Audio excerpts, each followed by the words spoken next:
حضرت خدیجۃ الکبریٰ رضی اللہ تعالی عنہا و علیہ السلام۔ حضور پر نور امام الانبیاء صلی اللہ علیہ وآلہ وسلم کی ذات اقدس پر کئی کیے جانے والے مظالم کی علمگیز داستان اس قدر طویل ہے کہ اس موضوع پر ایک الگ کتاب لکھی جا سکتی ہے۔ مختصر یہ کہ جناب سیدہ فاطمۃ الزہرا سلام اللہ علیہا عظیم باپ کے غم میں برابر کی شریک تھیں۔ اگرچہ آپ کا بچپن مبارک مسلسل رنج و علم اور درد و علم غم کی المناک تصویر تھا، لیکن ان شدید تکلیفوں، دکھوں اور دردوں کی دنیا میں انہیں ایک خاص سکون بھی میسر تھا۔ آپ کو شفیق باپ کی شفقت و محبت نصیب تھی، ایسی شفقت و محبت جو آپ کے سوا دنیا میں کسی بچی کو نہ تو اب تک نصیب ہوئی اور نہ آئندہ ہو سکے گی۔ عظیم باپ کی عظیم محبت کے علاوہ جناب سیدہ فاطمۃ الزہرا سلام اللہ علیہا کے غموں کا مداوع کرنے والی ایک اور ہستی بھی موجود تھی، اور وہ مقدس ہستی سیدہ خاتون جنت رضی اللہ تعالی عنہا کی والدہ مکرمہ حضرت خدیجۃ الکبریٰ سلام اللہ علیہا تھیں۔ کون خدیجۃ الکبریٰ؟ جن کو امام الانبیاء صلی اللہ علیہ وسلم کی 25 سال رفاقت نصیب ہوئی، اور ان 25 سالوں میں ایک لمحہ بھی محبوب رب العالمین کو ناراض نہ کیا۔ کون خدیجۃ الکبریٰ جسے فنا فی الرسول کا مقام حاصل تھا؟ کون خدیجۃ الکبریٰ جس نے امام الانبیاء صلی اللہ علیہ وآلہ وسلم کے ہر حکم کی ہمیشہ تعمیل کی؟ کون خدیجۃ الکبریٰ جس نے اشاعت اسلام کے صلے میں ملنے والی تمام مصیبتوں کو رسول اللہ صلی اللہ علیہ وآلہ وسلم کے پورے صبر و سکون سے برداشت کیا؟ کون خدیجۃ الکبریٰ جو محبوب کبریا پر قربان ہونے والے مظالم دیکھ کر آٹھوں پہر آنسو بہایا کرتی تھیں؟ کون خدیجۃ الکبریٰ جن کے لیے جبریل علیہ السلام اللہ تبارک و تعالیٰ کا سلام اور بشارت لے کر آتے؟ قال اتا جبریل النبی صلی اللہ علیہ وآلہ وسلم فقال یا رسول اللہ هذه خدیجۃ قل اتاتک ماءھا انا فیہ عدم او طعام او شراب فاذا اتاتک فقرا علیہ السلام من ربها ومنی وبشرها بیتی فی الجنۃ من قصب لا ذہب فیہ ولا نصب۔ یہ روایت بخاری شریف، مسلم شریف، تجرید البخاری، مسند احمد ابن حنبل، سیرت ابن حشام وغیرہ کتابوں میں آئی ہیں۔ حضور صلی اللہ علیہ وسلم فرمایا کہ حضور کی خدمت اقدس میں جبریل علیہ السلام حاضر ہوئے اور عرض کیا، رسول اللہ یہ خدیجہ تشریف لا رہی ہیں، ان کے پاس ایک برتن ہے جس میں سالن یا کھانے پینے کی کوئی چیز ہے، جب یہ آپ کے پاس پہنچ جائیں تو انہیں ان کے پروردگار کا اور میرا سلام پہنچا دیں، اور یہ بشارت بھی دے دیں کہ جنت میں ان کے لیے موتی کا ایک محل مخصوص ہے، جن میں نہ تو کوئی شور و غل ہے اور نہ ہی رنج و غم۔ کون خدیجۃ الکبریٰ؟ امام الانبیاء صلی اللہ علیہ وسلم جن کی یاد میں جانور ذبح کر کے ان کا گوشت خود اپنے دست اقدس سے کاٹ کر آپ کی سہیلیوں کو بھیجا کرتے تھے۔ کون خدیجۃ الکبریٰ جن کا ذکر خیر امام الانبیاء کثرت سے کیا کرتے تھے؟ کون خدیجۃ الکبریٰ جن پر ام المومنین کون خدیجۃ الکبریٰ جن پر ام المومنین حضرت عائشہ رضی اللہ تعالی عنہا رشک کیا کرتی؟ کون خدیجۃ الکبریٰ جن کے متعلق حضور فرمایا کرتے کہ یہ دونوں جہان میں میری ساتھی ہیں اور ان سے میری اولاد چلی ہے؟ کون خدیجۃ الکبریٰ جن کی مثل دنیا میں کوئی دوسری عورت پیدا ہی نہیں ہوئی؟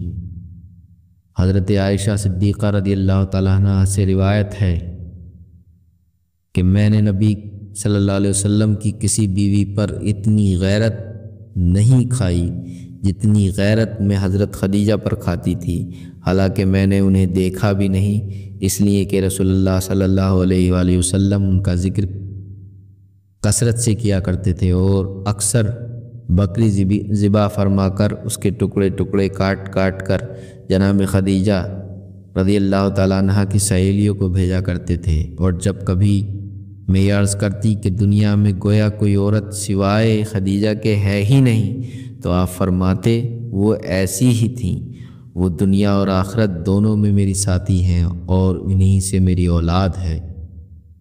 کون خدیجۃ الکبریٰ جن کے یاد آنے پر امام الانبیاء تڑپ جاتے تھے؟ کون خدیجۃ الکبریٰ جن کی نشانیاں دیکھ کر سلطان الانبیاء کے آنسو نکل آتے؟ کون خدیجۃ الکبریٰ جن کے احسانات کے محسن انسانیت رسول معظم شکر گزار ہیں؟ کون خدیجۃ الکبریٰ جو اپنی بیٹی سیدہ فاطمۃ الزہرا کے بعد تمام عورتوں کی سردار ہیں؟ کون خدیجۃ الکبریٰ جو امام الانبیاء صلی اللہ علیہ وسلم پر سب سے پہلے اس وقت ایمان لائیں جس وقت نہ کسی مرد نے اسلام قبول کیا تھا اور نہ ہی کسی عورت نے؟ کون خدیجۃ الکبریٰ جنہوں نے امت محمد مصطفیٰ صلی اللہ علیہ وسلم میں سب سے پہلے نماز پڑھی؟ کون خدیجۃ الکبریٰ جن کا لقب زمانہ جاہلیت میں بھی طاہرہ تھا؟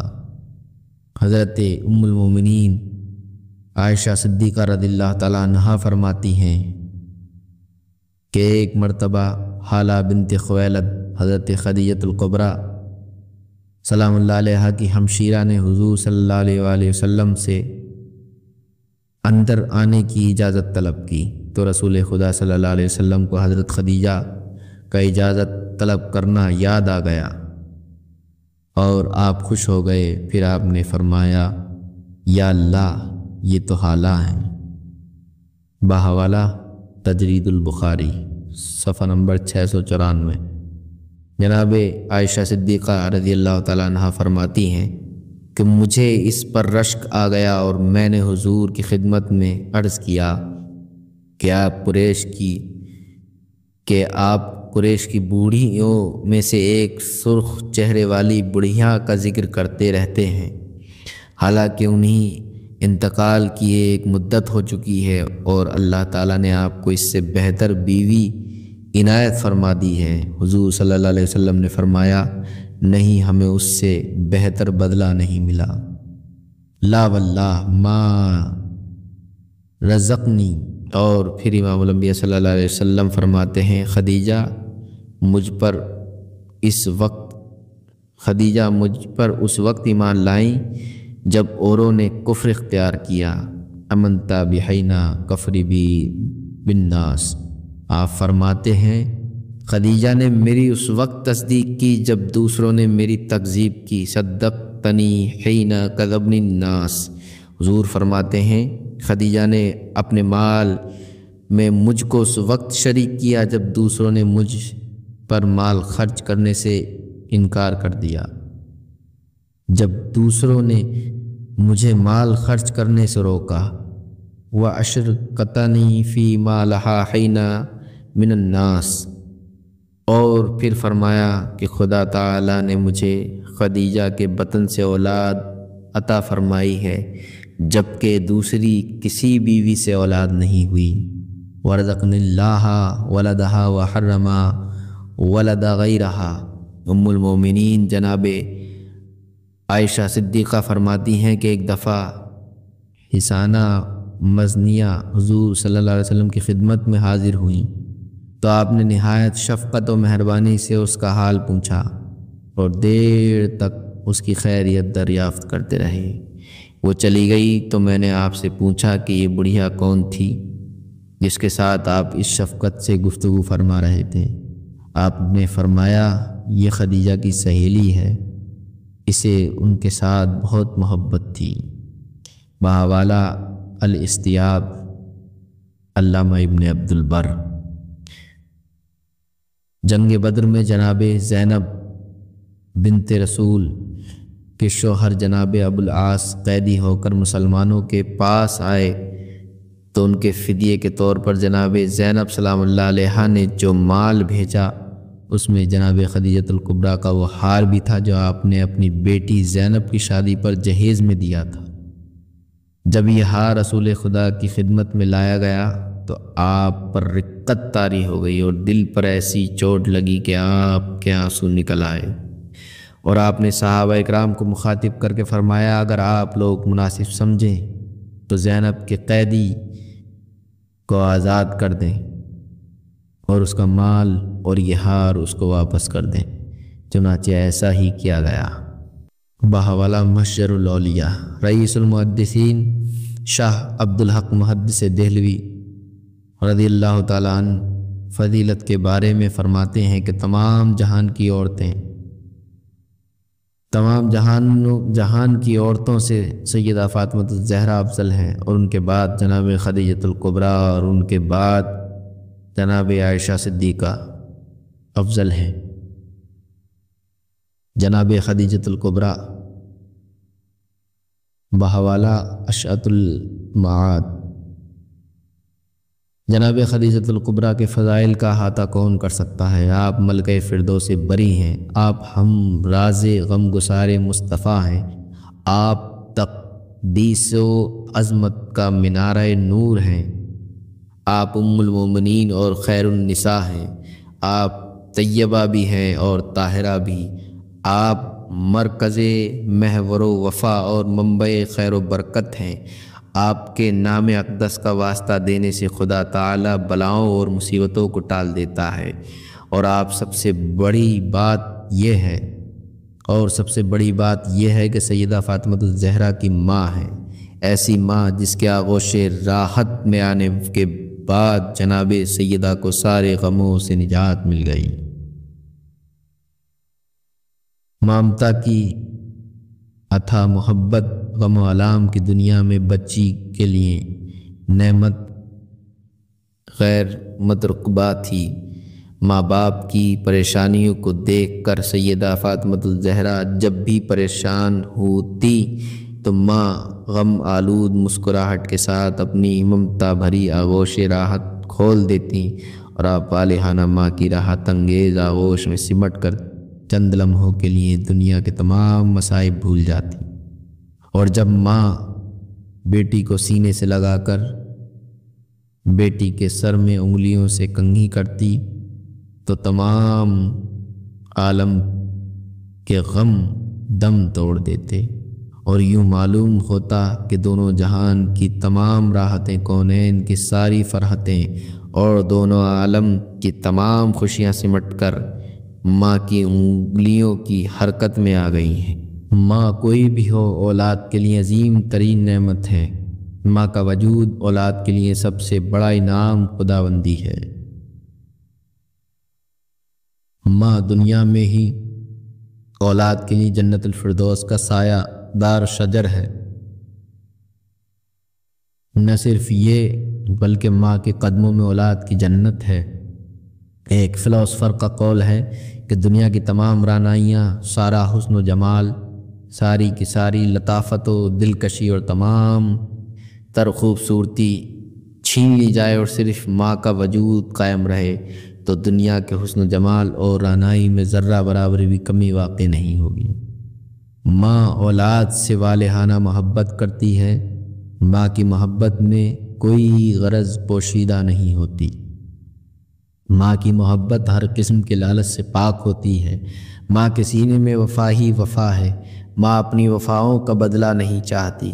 ماں کا احسار بے مثال ہے۔ ماں اولاد کے لیے اپنا سب کچھ نثار کر سکتی ہے، بلکہ سب کچھ قربان کر دیتی ہے۔ ماں کے لیے جو کچھ بھی لکھا جائے کم ہے۔ ماں اولاد کے لیے محبت ہی محبت ہے، فرحت ہی فرحت ہے، راحت ہی راحت ہے، پیار ہی پیار ہے، احسار ہی احسار ہے، قرار ہی قرار ہے، بہار ہی بہار ہے۔ ماں وہ نعمت عظیم ہے جس کی نہ مثال ہے، نہ نظیر ہے، نہ بدل ہے، نہ جواب ہے۔ احسار و خلوص کی انتہا بلندیوں کا نام ماں ہے۔ مہر و وفا کی اتھا گہرائیوں کا نام ماں ہے۔ ماں کی قربانیاں ضرب المثل ہیں۔ ماں کی ممتا میں کیف ہی کیف ہے، سرور ہی سرور ہے، نور ہی نور ہے، سکون ہی سکون ہے، راحتیں ہی راحتیں ہیں، تسکین ہی تسکین ہے، اور تقدس ہی تقدس ہے۔ ماں کی ممتا میں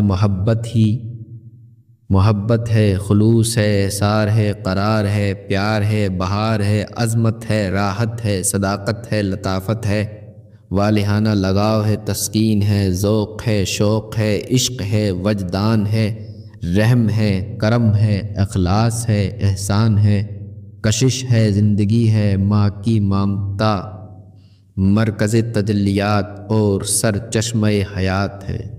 ماں کی محبت میں صداقت ہی صداقت ہے، ماں کی محبت ایسی محبت ہے جس میں تصنع نہیں ہے، دکھاوا نہیں، غایت ہے، غرض نہیں، لالچ نہیں، ہوس نہیں، ریاکاری نہیں، مطلب براری نہیں۔ ماں کی محبت تقدس و عظمت کا ایسا صاف و شفاف آئینہ ہے جس میں ذرہ برابر بھی تقرر نہیں۔ ماں اولاد سے کچھ نہیں چاہتی لیکن اپنا سب کچھ اولاد پر نثار کر دیتی ہے۔ ماں کی ممتا میں پھولوں کی نکھت و مسکراہٹ ہے، کلیوں کی پاکیزگی و لطافت ہے، چاند کی تابانی اور ستاروں کی ضیاء ہے۔ ماں کے سینے میں گہرائی اثرات پوشیدہ ہیں، ماں کی آغوش میں کافوری ٹھنڈک ہے، ماں کی گود مرکز راحت اور ماں کی آنکھیں سر چشمہ آب حیات ہیں، اور ماں کا دل، ماں کے دل کے متعلق کوئی کچھ نہیں بتا سکتا، کوئی نہیں جان سکتا اور کوئی نہیں سمجھ سکتا، بلکہ ماں خود بھی نہیں جان سکتی کہ اس کے دل میں، اس کے دل کا وہ گوشہ جس میں اولاد کی محبت کا بحر ناپائیدار کنارہ موجزن ہے، مشیت یزدی نے کس خاص انداز سے ترتیب دیا ہوگا جس کی وسعتیں اتنی پیکراں ہیں کہ اس میں دونوں جہان کی خوشیاں بھی سمٹ جائیں اور کائنات کی تمام غم و آلام بھی سما جائیں۔ کتنی عظیم ہے ماں، کتنی عظیم ترین ہے ماں کی ممتا۔ ماں کی ممتا کا نام وہ جذبہ خلوص و احسار ہے جس سے زوال ہے نہ فنا ہے۔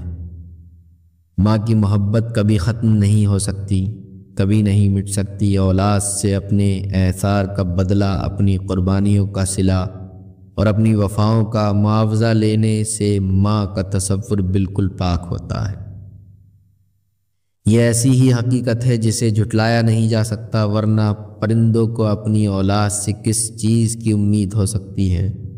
حیوانات کو اپنی اولاد سے کس چیز کا نفع کی توقع ہو سکتی ہے؟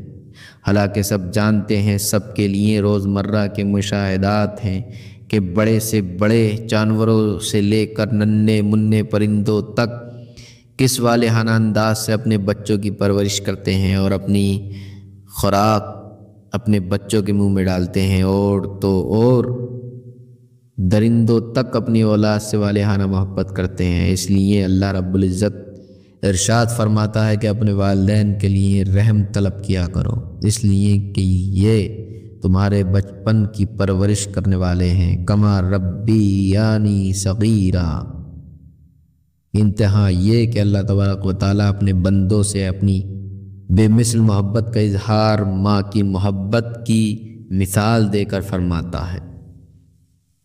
بہرحال ماں پیکر احسان و مروت ہے اور اپنی اولاد سے والہانہ محبت کرتی ہے، اور یہ بھی درست ہے کہ ماؤں کے دلوں میں بیٹوں کی نسبت بیٹیوں سے زیادہ محبت ہوتی ہے۔ ماں بیٹی کی محبت کا کچھ نرالا ہی انداز ہوتا ہے، یہ ہر ماں کی بات ہے، لیکن حضرت جناب سیدہ فاطمۃ الزہرا سلام اللہ علیہا سے حضرت جناب سیدہ خدیجہ الکبریٰ سلام اللہ علیہا کی محبت کے اعتبار تمام کائنات سے جداگانہ حیثیت کے حامل ہے۔ دنیا محبت میں ان دونوں ماں بیٹی کی محبت ہر اعتبار سے الگ تھلگ ہے۔ تاریخ عالم میں ماں بیٹی کی محبت کی مثال ان سے بڑھ کر کہیں نہیں مل سکتی، اور نہ ہی کہیں موجود ہے۔ نہ کوئی اور ماں سیدہ خدیجہ الکبریٰ سے بڑھ کر اپنی بیٹی سے پیار کر سکتی ہے، اور نہ ہی کوئی بیٹی حضرت فاطمۃ الزہرا سلام اللہ علیہا سے بڑھ کر اپنی ماں سے محبت کر سکتی ہے۔ بظاہر ماں بیٹی کے قالب یعنی دل دو تھے مگر قلب ایک تھا، جسم دو تھے جان ایک تھی، بدن دو تھے روح ایک تھی، دماغ دو تھے خیال ایک تھا، ذہن دو تھے، تصور ایک تھا، دونوں کے سوچنے کا انداز ایک تھا، دلوں کی کیفیت ایک تھی، غم ایک تھا، درد ایک تھا، سوز و گداز ایک تھا، سوچ ایک تھی، انداز فکر ایک تھا، آنسوؤں کی قطار اور لڑی ایک تھی، آہ کی صدا ایک تھی اور راہ وفا ایک تھی۔ ماں کو بخار آتا تو بیٹی کا جسم جلنے لگتا، بیٹی بیمار ہوتی تو ماں تڑپ جاتی، ماں کو غم آتا تو بیٹی کی آنکھیں بے اختیار آنسو بہاتی، بیٹی کوئی تکلیف محسوس کرتی تو ماں کے سینے سے سرد آہ نکل جاتی۔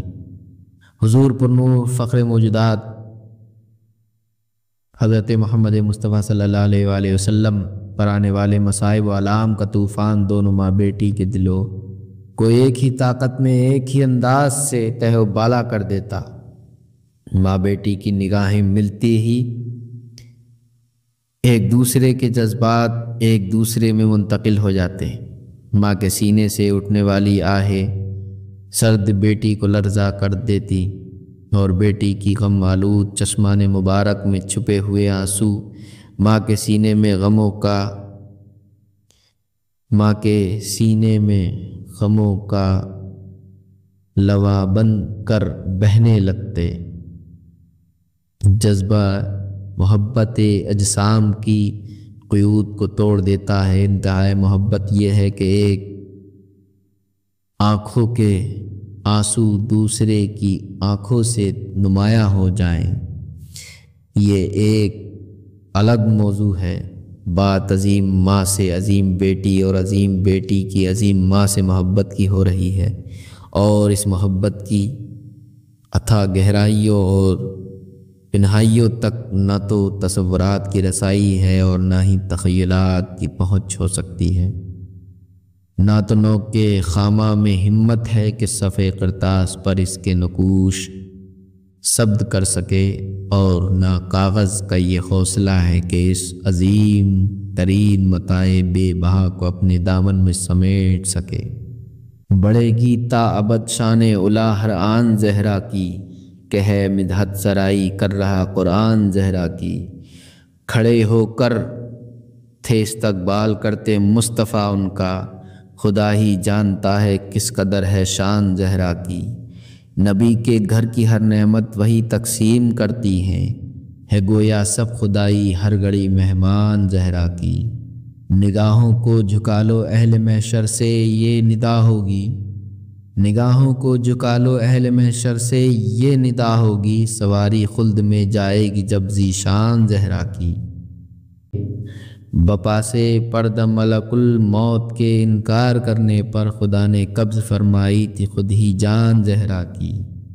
جبھی تو کٹ کے بھی کربل میں سر ان کا رہا اونچا، کہ تھی شبیر میں غیرت علی کی آن زہرا کی۔